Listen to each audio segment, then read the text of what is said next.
जौहर, ये नाम तो आपने सुना ही होगा। भारत में मुगलों के आक्रमणकारियों का समय ये रिवाज भारत में हुआ करते थे। मुगलों के रीति के अनुसार गुलामी और सेक्स के गुलामी दोनों परमिटेड है। ये जहाँ जहाँ जाते थे और विशेष तौर पर जंग में जीतने पर ये लोग उस जगह के मर्दों को मार के औरतों के साथ रेप किया करते थे या बेच दिया जाता, या उसे नग्न अवस्था में गुलामी की जिंदगी जीनी पड़ती। यानी एक शब्द में कहा जाए, मुगलों की सेक्स के भोगदासी बन के जीना पड़ता। ये तो हो गई बाकी जगहों की बात, परंतु मुगल जब भारत में आक्रमण करने के लिए आए तो इनकी सामना एक अलग तरह के ब्रीड से ही हुई, क्योंकि भारत के माता साहस और सत्य की मूर्ति थी।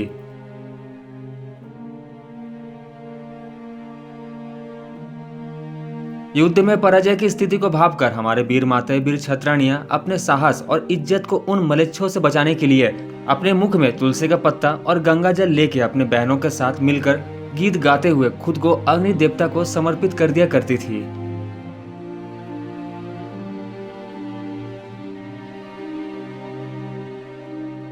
पर सवाल यह है, आखिर आग में ही क्यों? क्योंकि मरने की तो बहुत से उपाय है। और आपके जानकारी के लिए बता दूं, जी हाँ, ये वही आग है जहाँ 40 डिग्री सेल्सियस होने पर आप घर से निकलना बंद कर देते हैं। ये वही आग है, गर्म तवे पर अगर आपके हाथ लग जाए तो आप उछल पड़ते हैं। गर्म रोटी या पूड़ी आपके मुख में चला जाए तो छाले पड़ जाते हैं। जी हाँ, ये वही आग है। आप सोचिए, कहाँ हमें इतनी सी आग सहन नहीं होती है, पर कहाँ हमारे माताएं जलती हुई आग में खुद को समर्पित कर दिया करती थी। पर सवाल फिर भी यह बनता है, आखिर मरना ही क्यों? तो चलिए इतिहास और वर्तमान में हुए घटनाओं से यह सच हम जानने की कोशिश करते हैं।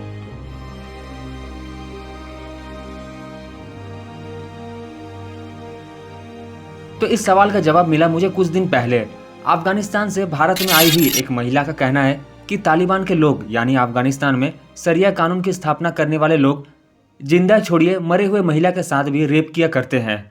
आपको ये न्यूज़ सुनने के बाद ऐसा लगता होगा, सो डिस्कस्टिंग, ये तो हो ही नहीं सकता, ये अफवाह है। तो जी जरा ठहरिए, अगर ऐसा नहीं होता तो ये वीडियो भी नहीं बनता।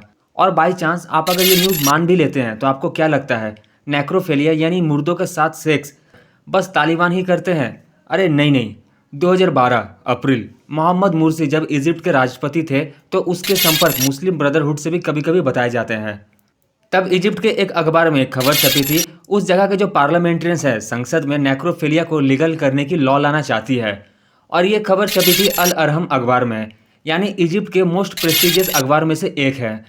और क्या खबर छपी थी, वहाँ के सांसद सेक्स विद डेड बॉडीज को लीगल करना चाहती है। और ये खबर जब मार्केट में आई तब ये जो वेस्टर्न मीडिया है ये इसे अफवाह कह के नहीं छापा।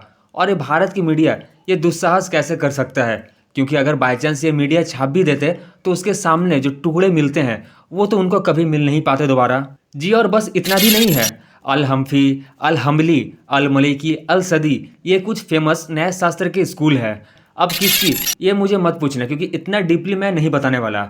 और ये बस 4 ही है, मतलब ये 4 के अलावा और कुछ है ही नहीं। तो आप समझ सकते हैं इसकी लेवल किस हाई तक होगी। और ये चारों के चारों नेक्रोफिलिया को परमिट करते हैं, हाँ डायरेक्टली नहीं, इनडायरेक्टली।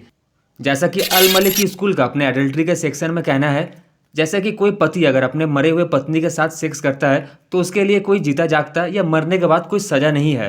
इसके जैसा ही अल सफ़ी स्कूल का ऐसा कहना है, अगर कोई सेक्स विद डेड बॉडीज करता है तो उस डेड बॉडीज को नहीं बट अपने शरीर को जरूर धोना चाहिए।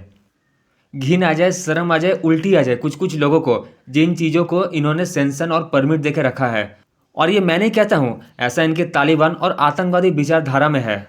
और ये मेरा मुद्दा भी नहीं है कि मैं इन्हें बताऊं कि इनके किताब में क्या लिखा हुआ है और क्या सच है, क्योंकि ये काम उन लोगों का है जो भारत माता की जय बोलने पर फतवा जारी कर देते हैं।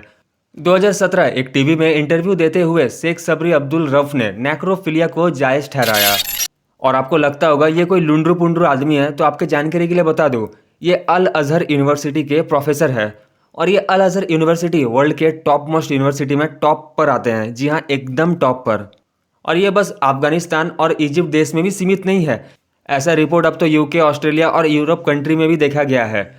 हमारा पड़ोसी मुल्क इस्लामिक रिपब्लिक ऑफ पाकिस्तान में तो ये तो परंपरा बन गई है, अगर किसी लड़की की जवान अवस्था में मृत्यु होती है तो उसकी माता पिता उसके कब्र पर 3 से 4 दिन तक पहरा देते हैं। और इसके माता पिता ने ये नहीं दिया, नतीजा कब्र से निकाल कर रेप किया गया। जो लोग तालिबान जिंदाबाद, पाकिस्तान हमारा भाई है और रोहिंग्या मुस्लिम को घर में बसाने की बात करते हैं, ये लोग इन्हीं पार्टियों को वोट बैंक बनते हैं और उन्हें जिताते हैं। पर इतना याद रखिए, ये फ्यूचर आप अपने बेटी के लिए संभाल के रख रहे हैं, क्योंकि घर के बाहर जीता जागता ज़ॉम्बीज़ है, जिन्हें छोटी बच्ची और जवान में फर्क नहीं पड़ता, जिन्हें जिंदा और मुर्दा से भी फर्क नहीं पड़ता है। अब आप समझ गए होंगे क्यों हमारे माताएं जौहर करती थी, क्योंकि मरना पसंद थी, परंतु किसी मलेच उसके शरीर को स्पर्श तक करे ये पसंद नहीं थी।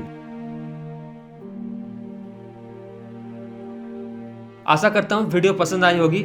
अगर पसंद आया तो लाइक ज़रूर करें, साथ ही में चैनल में नए हैं तो सब्सक्राइब ज़रूर करें। कमेंट में ज़रूर बताएं वीडियो आप सबको कैसा लगा। अगर वीडियो से कुछ जानकारी मिली है तो अपने दोस्तों के साथ भी शेयर ज़रूर कीजिए। मिलते हैं अगले वीडियो में कोई रियल फैक्ट के साथ, तब तक के लिए जय श्री राम।